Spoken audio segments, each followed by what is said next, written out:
Conversando com especialista. Olá para você que sintoniza o programa Saúde no Ar, a sua dose diária de informação. O momento que você precisa para cuidar melhor do seu maior patrimônio, do seu bem-estar, da sua saúde, da sua qualidade de vida. Hoje é quinta-feira e eu quero dedicar esse programa a você que a cada dia cuida da sua saúde e tem como maior preocupação esse cuidado. No programa de hoje vamos falar de algo muito sério, a alimentação. Como você cuida daquilo que você come? A alimentação é muito importante, que pode ser a base para a prevenção de muitas doenças. De Mar trazendo informações para você e você também é nosso convidado a participar com a gente, mandando a sua mensagem para o nosso e-mail produção@saudenoar.com.br. Acesse também o nosso site www.portalsaudenoar.com.br. Muitas pessoas têm levado elas a terem um ciclo de vida, um comportamento em relação à saúde alimentar, nada dentro do padrão.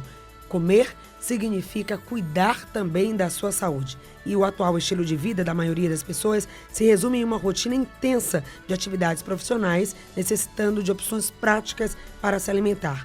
Comer bem tem sido uma preocupação constante da sociedade e das autoridades em saúde. E por isso o nosso assunto de hoje, aqui no Saúde no Ar, é exatamente esse, a necessidade de cuidar da alimentação. Está aqui com a gente para bater um papo sobre esse tema a nutricionista, especialista em gestão de segurança de alimentos e nutrição esportiva funcional, Vanessa Castro. Bom dia, Vanessa. Bom dia. Pois é, estamos aqui para falar sobre esse assunto que muitas vezes as pessoas entendem a alimentação só do ponto de vista da estética. Fazer uma dieta para emagrecer e não se alimentar bem para viver melhor. Tem algo errado nessa lógica, Vanessa? Com certeza, você tem que priorizar na alimentação os nutrientes que o seu organismo necessita para a sobrevivência, para a manutenção, e não visar a estética. Quando você visa a alimentação de forma interna, você acaba também melhorando a sua estética. Então, o importante é pensar no interno, pensar na saúde. Naquela lógica que vimos aí na reportagem da Edila Maiara, um guia nutricional para a população brasileira que está sendo pensado para orientar e desenvolver na população hábitos saudáveis de alimentação. E a matéria dizia exatamente isso, né? Alimentar, ajudar as pessoas a cuidar daquilo que ela come, daquilo que ela se alimenta, desde o preparo. É importante, então, desde o momento que você escolhe o que levar para casa, o que levar para a mesa, o cuidado com a nutrição começa aí. Justamente. Na verdade, nós temos que voltar aos primórdios da alimentação, onde a gente se alimentava do alimento mesmo. Hoje estamos acostumados a ter vários produtos industrializados, vários produtos de prateleira, então é mais fácil o acesso a tais produtos que são ricos em conservantes, edulcorantes, que vão potencializar o processo de obesidade. Quando eu digo alimentar-se de alimentos, parece óbvio, né? Ele está falando exatamente de quê? O que a gente está considerando aí? Alimento e o não alimento. Pense que o alimento seria tudo que não tem prazo de validade estabelecido na embalagem. Então, você tem as frutas, os legumes, esses são os alimentos propriamente ditos. Nós estamos consumindo cada vez menos alimentos e lançando mão de produtos alimentícios, de tudo que tem data de validade. Isso são produtos alimentícios. Isso que foi elaborado, então, de uma forma, digamos assim, química, né, dentro da indústria de alimentação e que, na verdade, você está consumindo, às vezes, um produto, às vezes até uma marca, mas não está trazendo para você e para a sua família nutrientes. Justamente, na verdade pode até haver o nutriente, mas ele acaba sendo camuflado pela quantidade de gordura e conservante que é colocado no produto para que o tempo de prateleira seja mais prolongado. Agora, isso é um resultado do quê? Da vida, da rotina, da forma como a sociedade atual está organizada? Você que é mãe e que está me ouvindo, que, por exemplo, com relação às crianças, é uma grande preocupação.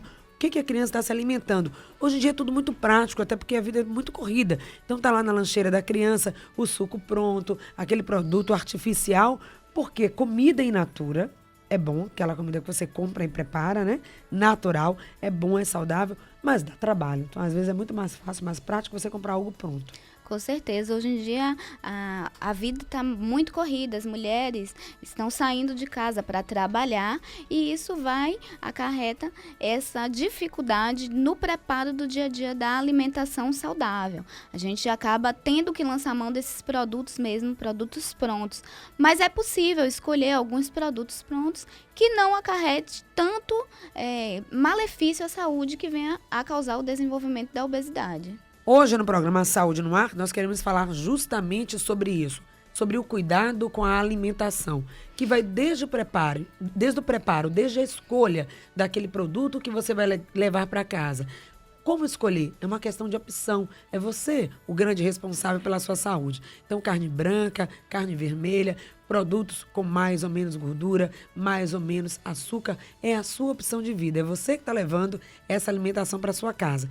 Vanessa, qual deve ser a escolha correta? No momento que você está no mercado, às vezes você é tentado por aqueles produtos que têm um apelo comercial muito grande, a embalagem geralmente é colorida, tudo isso para atrair, né? E a gente acaba colocando aí no carrinho de compras muita coisa que, na verdade, é gostoso, mas não é saudável. Como fugir um pouco desses vilões? Na verdade, tem algumas estratégias para que a gente consiga fugir desse tipo de pegadinha, né? A primeira delas é ir para o supermercado, para o sacolão, sempre alimentado. Porque quando você vê esse tipo de produto chamativo que você mencionou, quando você está alimentado, ele não chama tanto sua atenção. Então, você vai para o supermercado já alimentado e começa realmente pelos alimentos que têm importância. Começa pela seção de hortifruti. Então, você enche o seu carrinho com essa seção de hortifruti, que são os alimentos que têm a maior importância, e depois vai seguindo para as outras seções dos farináceos e por aí vai. Geralmente é o contrário, né? A gente deixa pegar por último as frutas, verduras, e às vezes o carrinho já tá cheio, aí aquilo vai ficando para o fim. Com certeza, essa é uma das estratégias. Agora, além disso, também, com relação à escolha, tem aí o preparo. Ainda falando sobre a escolha, né? Fala-se muito sobre os malefícios da carne vermelha. Isso até que ponto é mito ou é verdade, né? Por exemplo, o consumo de carne vermelha deveria estar na mesa, levar para a casa quantas vezes por semana? Bom, a carne vermelha, ela é gordurosa, né? Ela tem um teor de gordura superior ao da carne branca. Isso vai depender da prática alimentar da pessoa. Varia. Eu indico para os meus pacientes que consumam no máximo 2 vezes na semana a carne vermelha e nos outros dias que opte pela carne branca. Mas isso vai variar de pessoa para pessoa. Mas se for consumir essa carne vermelha, que consumam com um teor menor de gordura. Que não vai consumir uma picanha, uma maminha. Opte por uma carne mais light, uma carne moída com o teor de gordura já reduzido. E essa carne branca, por exemplo, frango ou peixe. Tem muita gente que diz, olha, a carne branca é o que são geralmente o que o nutricionista argumenta e ensina para que as pessoas possam consumir, mas dentro aí hoje da forma como é elaborado, né, preparado e criado os frangos, tem muito hormônio. Tem gente que se preocupa um pouco com isso. Essa questão existe. Então, hoje a população, principalmente a daqui da Bahia, a gente tem um consumo de carne branca, às vezes até inadequado, porque a gente até consome peixe em grande escala, mas a gente consome com o quê? Com dendê e muquecas. Então, isso já seria um consumo um pouco inadequado. A gente tem outras formas de preparo, como ele assado, ele grelhado, que seria uma outra forma de estar lançando mão da carne branca e reduzindo esse teor de gordura adicional. A gente percebe aí que na questão alimentação e saúde entra um fator cultural também muito grande. Estamos numa cidade, né, litorânea, muito mar, Salvador e toda a região também, né, todo o estado, mas o consumo de peixe é baixo. Então tem muita gente que diz, eu não gosto de peixe. E é uma comida extremamente saudável. Você de casa que está ouvindo o Saúde no Ar de hoje, falando sobre alimentação, como é o seu hábito alimentar? Como é que você já começa o seu dia? Geralmente, às vezes, o café da manhã, que deveria ser aquela alimentação mais rica, é o mais corrido, né? No corre-corre do dia a dia. E lá pra noite, quando você chega do trabalho já cansado, aí é que é hora de comer tudo. Tá certo isso, Vanessa? Não, esses distúrbios na alimentação é que acaba levando ao excesso de peso e à obesidade. Na verdade, a refeição mais importante do dia é o seu café da manhã, é o seu de jejum. Porque você passa um longo período sem se alimentar. Tem pessoas que dormem 6, 8 horas, então é um longo período que o seu organismo está sem receber nutrientes. Então, quando você acorda, você tem que fazer um uma alimentação rica de nutrientes para que você reponha toda a necessidade energética que seu organismo perdeu durante a noite. Então, o que seria necessário? Um básico, um café da manhã saudável, nutritivo e que vai garantir um início de dia do ponto de vista da alimentação bem. Um café da manhã, nesse sentido, seria um café onde você tem uma carga de carboidrato de uma qualidade melhor, que seria um aipim, um inhame. Você também tem que ter uma carga de proteína, pode ser um queijo branco, ou até mesmo um frango desfiado, um patê de atum, um patê de sardinha. Essas são opções que você tem para substituir a proteína, ou até mesmo um copo de iogurte também é uma opção.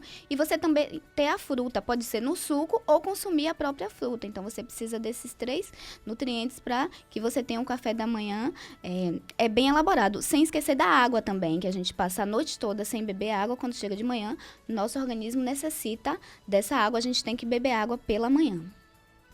E essa água que vai, muitas vezes, vai hidratar, é esquecida também ao longo do dia. Esse é outro ponto importante quando falamos em nutrição, também em hidratação.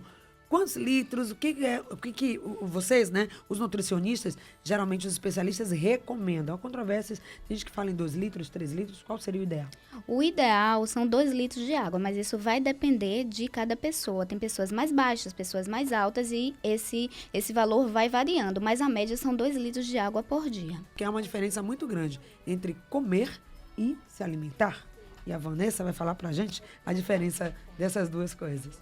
Bom, comer, você pode comer qualquer coisa, como a gente informou, né? E normalmente a gente come mal, porque nós não comemos nos horários certos. Hoje, normalmente, as pessoas fazem 3 refeições ao dia, o café da manhã, o almoço, o jantar. E é importante que a gente tenha o fracionamento dessas refeições, que a gente coma em média 5 a 6 vezes ao dia, depender da rotina da pessoa, que a gente tenha pelo menos 2 lanches, para que a gente não tenha um consumo muito exacerbado quando for para as refeições principais, que é o café, o almoço e o jantar. Mas olha só o que acontece, tem muita gente, aí eu chamo a sua atenção, ouvinte, se você também pensa assim, tá na hora da gente mudar um pouquinho essa forma de pensar e a forma também de cuidar da nossa rotina do ponto de vista da alimentação. Tem gente que diz o seguinte, olha, eu tô acima do peso, tô querendo perder peso, até por uma questão de saúde, meu cardiologista indicou, minha, endocrinologista indicou, e eu fui para a nutricionista achando que ela iria diminuir o que eu iria comer e ela aumentou.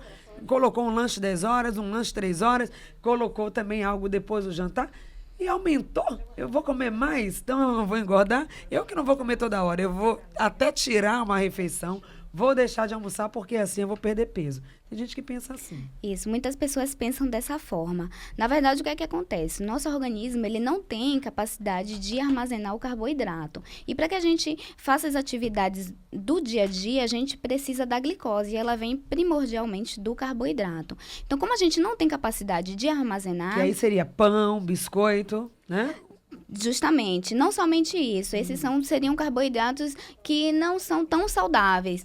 Então, temos outras fontes de carboidratos mais saudáveis. Então, a gente precisa desse carboidrato ao longo do dia. Se você faz só 3 grandes refeições ao dia e você não faz esse fracionamento, você não tem como armazenar esse carboidrato. Ele se transforma em gordura no nosso organismo.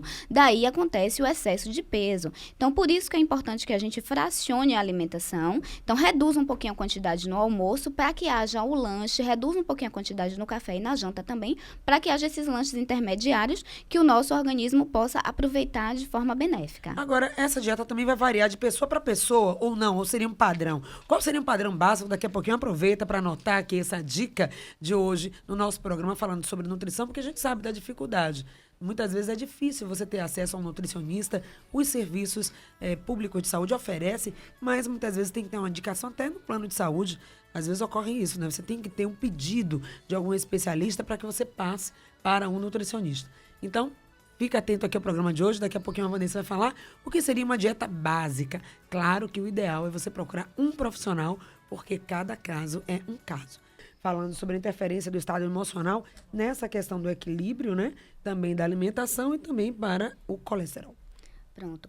Em relação a alterações emocionais, sempre acontece alterações também na alimentação. A gente acaba descontando, né, como se dizem, essas alterações emocionais na alimentação. O colesterol, ele vem única e exclusivamente de fonte animal. Então, se essa pessoa está tendo um aumento do colesterol, ela tem que fazer uma reflexão. Nesses últimos tempos tem se alimentado com muita carne, sobretudo muita carne vermelha, muito ovo. Então faz uma reflexão, vê como é que está a sua alimentação recentemente. Em virtude desse período emocional, você pode estar se alimentando mais desses alimentos e, consequentemente, aumentando o colesterol.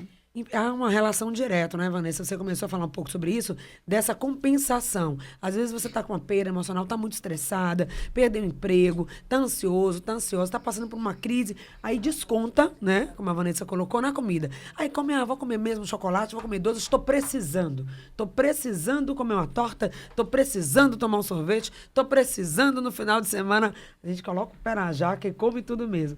A gente está precisando mesmo disso, é uma questão de se controlar e a comida não vai resolver, só vai piorar. Isso, a comida só vai piorar. Na verdade, isso é um processo de ansiedade que a pessoa passa e acaba descontando, normalmente nos doces, que vem a trazer essa sensação de saciedade. Então, isso é muito comum, mas isso é uma prática inadequada. Então, você, através da ajuda de um profissional, você consegue controlar esse tipo de prática. A Raimunda pergunta, essa mistura toda que ela fez, está certo ou está errado? Bom, ela citou vários alimentos benéficos, né? Alimentos termogênicos, como a canela e o gengibre. O que seria um alimento termogênico? Alimento termogênico é um alimento que, como a própria palavra já diz, termogênico, aumenta a termogênese do corpo e auxilia também no emagrecimento. São alimentos bons, porém, a forma que ela está utilizando, ela pode fazer de uma forma diferente, porque ela tendo essa carga de alimentos termogênicos em um horário só, ela pode estar induzindo essa termogênese nesse horário e deixando de induzir em outros horários. Então, ela pode dividir, pegar essa canela, botar de manhã em cima de uma banana da prata assada, uma banana da terra assada. Mais tarde, no final da tarde, bate um suco com um pedacinho de gengibre. A chia e a linhaça que ela chegou a mencionar, ela pode colocar em cima de uma fruta, em algum outro lanche. Então, ela pode fazer essas alterações que seriam melhores para a sua alimentação. Tem a resposta da Eudete, né, com relação à soja. Tem gente que tem muito preconceito, diz que é carne plantada, que não come soja de jeito nenhum. O que você poderia dizer sobre isso? Bom, a carne de soja, a gente ainda tem um pouco de preconceito com ela. Como qualquer outro alimento, é importante não ser consumido em excesso. O excesso de qualquer coisa, até a água, pode trazer malefícios à saúde. Então, a carne de soja, ela é muito importante. Você pode sim incluir na sua alimentação, mas de forma alternada. Você pode misturar com a própria carne moída e consumir alguns dias na semana. Mas não vai fazer disso uma prática regular, uma monotonia alimentar, porque é isso que vem a causar problemas de saúde. Importante tomar soja, até para mulheres. Uma informação com relação a isso, as mulheres estão fazendo reposição hormonal. É bom para essa fase da vida, a partir de 50 anos? Para qualquer fase da vida, é importante que a gente se alimente de forma variada. Então, incluir soja em qualquer outro período da vida, assim como nesse período de climatério, de menopausa, é importante também. Com você aqui no Saúde no Ar, a sua dose diária de informação para uma vida melhor. Aproveita, tira dúvida. Hoje nós estamos falando sobre nutrição. A nossa convidada é a nutricionista especialista em gestão de segurança de alimentos. A Vanessa está aqui com a gente, Vanessa Castro, esclarecendo suas dúvidas. Tem a pergunta lá da Raimunda, de Brotas, ela que queria saber também, tivemos a pergunta com relação à questão do adoçante, é uma outra pergunta de um ouvinte também que eu gostaria que você respondesse, Vanessa. Em relação ao adoçante, então já tem alguns estudos informando que o uso do aspartame, que está presente na maioria dos adoçantes, traz malefícios à saúde. Então, o ideal mesmo é, como eu falei, que a gente volte aos primórdios, que a gente se alimente com o açúcar, porém a gente vai escolher um açúcar com melhores propriedades, que seria o açúcar mascavo ou demerara. O que quer dizer isso? Ele é um açúcar menos refinado. O mascavo é o que passa por menor processo de refinamento. Ele, na verdade, vai ter a mesma quantidade de glicose do açúcar normal. O que vai diferenciar é a quantidade de nutrientes que vem juntamente com esse açúcar. Então, quanto mais branco o açúcar, mais prejudicial para a saúde. Quanto mais aquele açúcar preto, né, que é aquele açúcar mascavo, tem muita gente que não gosta, tem um teor, eu particularmente gosto muito, gosto do melaço, gosto do açúcar mascavo, mas tem gente que não gosta. Mas aí tem o intermediário, que é o demerara. Justamente, o demerara, ele já é um pouco refinado, mas ele não chega a ser tão refinado quanto o açúcar branco. Então, é uma opção para quem não se acostuma com a palatabilidade do mascavo. Inicia pelo demerara e depois o paladar vai se modificando. Quer melhorar então um pouco mais a sua saúde? Tira o açúcar branco da sua dieta e vai trocando aos poucos para um açúcar mais escuro, o demerara, e depois o açúcar branco. A Raimunda, lá de Brotas, lembrei agora a pergunta dela sobre café descafeinado. Justamente. O café, apesar de ser descafeinado, a gente consegue encontrar cafeína em algumas outras fontes. Então, as pessoas que não podem tomar cafeína têm que tomar cuidado com as outras fontes, além do café, como, por exemplo, o chamate, guaraná em pó. Então, essas bebidas que têm esse tipo de alimento precisam ser observadas, porque ela tem também a cafeína. Então não adianta tirar o café da noite e tomar chá preto, que vai dar no mesmo, principalmente para você que teve a recomendação médica de não tomar café. Vanessa, café, ele tá no gosto do brasileiro, né? Não tomar café é quase um sacrilégio. Mas como eu informei, todo alimento, quando consumido em excesso, vai trazer algum malefício. Para saber o que está ocasionando essas dores, você precisa ter um acompanhamento profissional para que façam uma investigação, porque vários alimentos ou qualquer outra coisa pode estar causando essas dores, às vezes uma medicação ou até hábitos alimentares inadequados. A gente precisa fazer uma investigação para saber o que é que está causando isso. Mas qual o malefício? Por que não o café? O que é que ele interfere? O que é que ele tem de ruim? E se é que ele tem também algo de bom, de positivo, é recomendado para alguma pessoa tomar mais café em alguma situação? Tudo na dose certa traz os seus benefícios. O café, ele causa dependência. Quanto mais você toma, você tem essa dependência e tem que estar sempre aumentando a dose. Na verdade, ele é muito bom para estímulo, para atividade física, dá aquele gás extra. É muito bom para a pessoa manter-se alerta. Alguns estudos já informam que crianças que tomam café de manhã, no café, elas já têm melhor aprendizado na escola. Então, o café na dose certa, ele tem vários benefícios, sim, para a saúde. A nossa ouvinte Edna, do bairro do Cabula, ela não quis falar pela linha, mas deixou a pergunta aqui com a nossa produção, Edna Maiara atendendo você, ouvinte que participa com a gente, e ela diz o seguinte: os alimentos transgênicos, tão comuns hoje, tão em moda, eles realmente são prejudiciais, são cancerígenos? Os alimentos transgênicos, eles ainda são uma incógnita, uma interrogação. A gente ainda não sabe quais são os problemas futuros que eles podem ocasionar. O que se sabe, o que é certo, é que a gente se alimentando da forma mais prática, mais regular, como eu informei, com alimentos orgânicos, com alimentos naturais, você não vai ter essa dúvida, você já tem a certeza de que são benéficos para a saúde. Então, a gente tem que aguardar os estudos em relação aos alimentos transgênicos para a gente ver quais são os malefícios que podem causar. A H. pylori, ela fala que tem esse problema, e geralmente quem tem H. pylori tem muito ligado nessa área gástrica. E aí ela pergunta o que pode comer que não seja ácido, que cause ainda maior problema nessa região, né? As pessoas que têm esse tipo de patologia têm que realmente procurar um profissional, porque a gente vai fazer uma alimentação toda voltada para a patologia. Sim. Então, você precisa do acompanhamento do profissional que vai verificar o tipo de patologia, a forma, as patologias associadas também, porque normalmente a H. pylori ela não vem sozinha, ela vem juntamente com gastrite, com refluxo. Então, você precisa mesmo de um acompanhamento nutricional. Ok, então se você tem algum problema também nessa área gástrica, e mais ainda, a recomendação é que você busque de fato um profissional para te orientar. Refluxo é uma coisa que atinge muitas pessoas, sobretudo crianças, também está muito comum, uma doença muito em moda hoje em dia, e buscar um nutricionista é fundamental.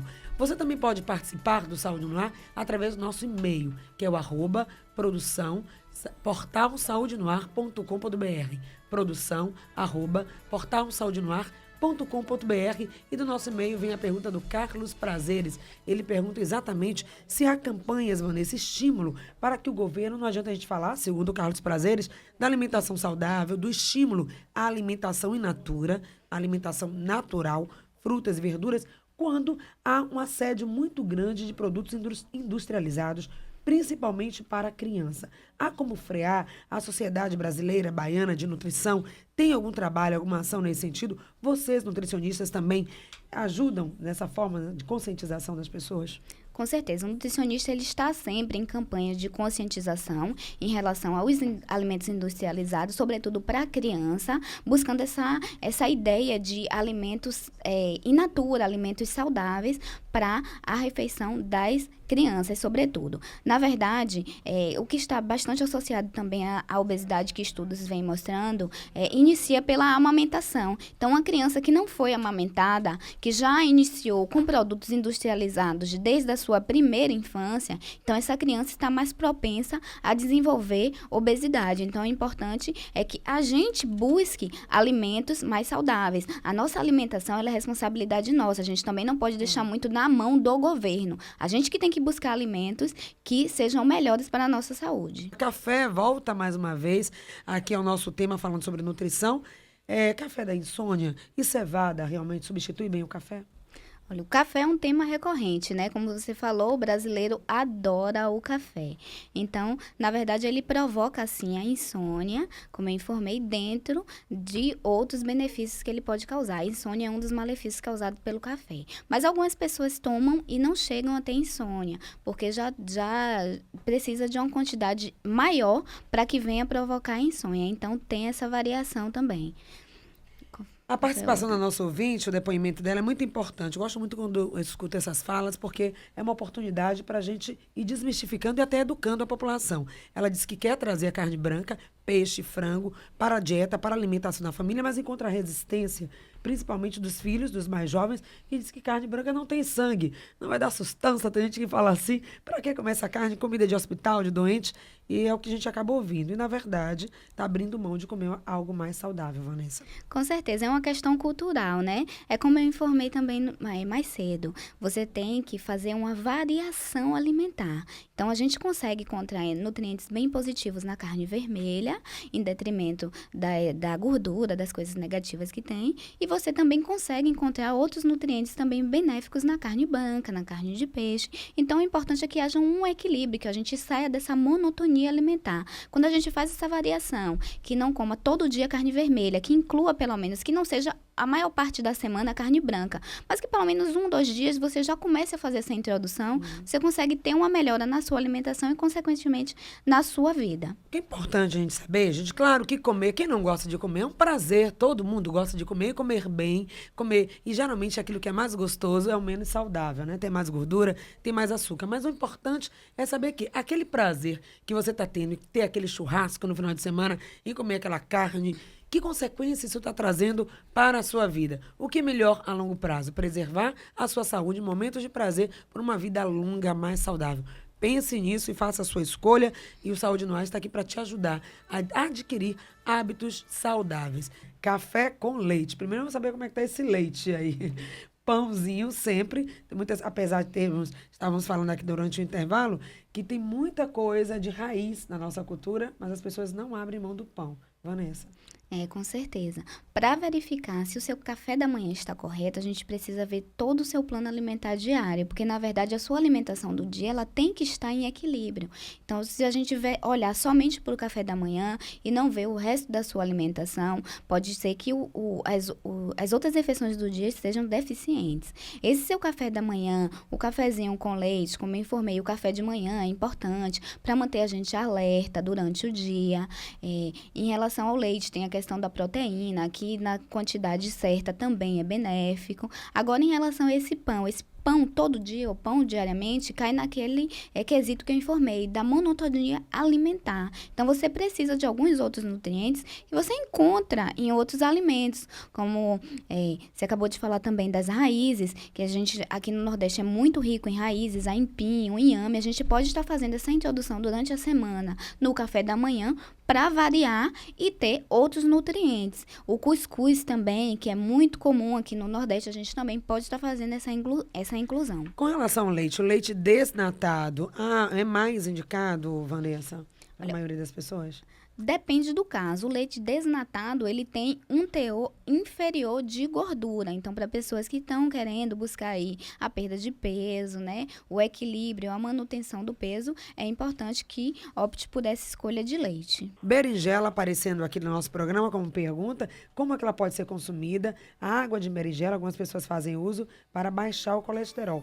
Tem realmente procedência essa indicação? Tem relação, sim. A berinjela é um alimento bastante benéfico, a gente pode consumir de várias formas, até lasanha de berinjela a gente pode fazer em substituição da massa, não é isso? Então, é um alimento pouco consumido aqui no Nordeste, mas a gente pode estar lançando mão desse alimento. Mas é como eu já falei, não existe aquele alimento que é o LX, um alimento só que seja bom, que vai melhorar tudo. O importante é fazer uma alimentação equilibrada e variada. É isso que vai fazer com que você mantenha o seu peso regular e que você também tenha uma melhor qualidade de vida. Uma outra questão, já quase finalizando o nosso programa, é com o uso das cascas dos alimentos, né? Muitas vezes a gente perde muito em nutrientes pela forma como você prepara. Isso também vai acabar sendo importante. O que a gente pode estar efetivamente potencializando a nossa alimentação com relação aos nutrientes da forma como a gente prepara, Vanessa?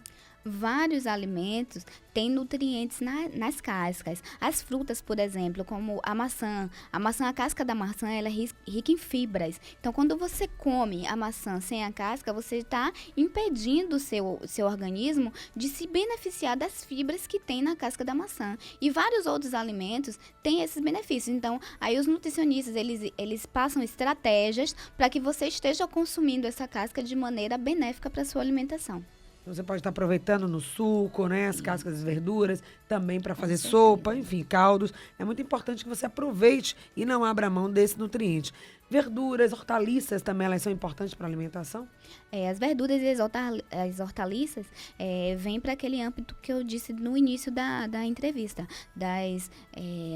dos primórdios, né, dos alimentos sem validade. Esses são os alimentos onde a gente consegue encontrar a maior carga de nutrientes, de vitaminas, de minerais. Elas estão preferencialmente em frutas, verduras e legumes. Suplemento alimentar. Tem gente que não acredita muito na alimentação, acha que precisa de uma carga extra, ou de vitamina ou de suplemento. O que você diria? A depender do caso, sim. Tem pessoas que têm uma alimentação bastante inadequada, então daqui que a gente faça uma reeducação alimentar para que a pessoa volte a ter esse prazer ao comer e ter essa carga de nutrientes dos alimentos, a gente tem que entrar com o suplemento alimentar para fazer essa recuperação imediata. A gente agradece muitíssimo a sua presença aqui, Vanessa, recomendando aos nossos ouvintes que procurem um nutricionista, porque não adianta, não existe uma receita única de uma dieta ideal para todo mundo, cada caso é um caso. A gente agradece a Vanessa Castro, que falou hoje aqui no Saúde no Ar. Eu queria agradecer a participação, o convite e procurem sempre ter uma alimentação equilibrada. Os profissionais estão aí disponíveis para ajudar quem não consegue fazer de forma individualizada. Muito obrigada também a você que participou do Saúde no Ar de hoje, que fica por aqui. Voltamos com muito mais, trazendo informações para você que sempre acompanha todos os dias. Saúde no Ar, ficando por aqui. Um grande abraço, muita saúde para você. Conversando com especialista.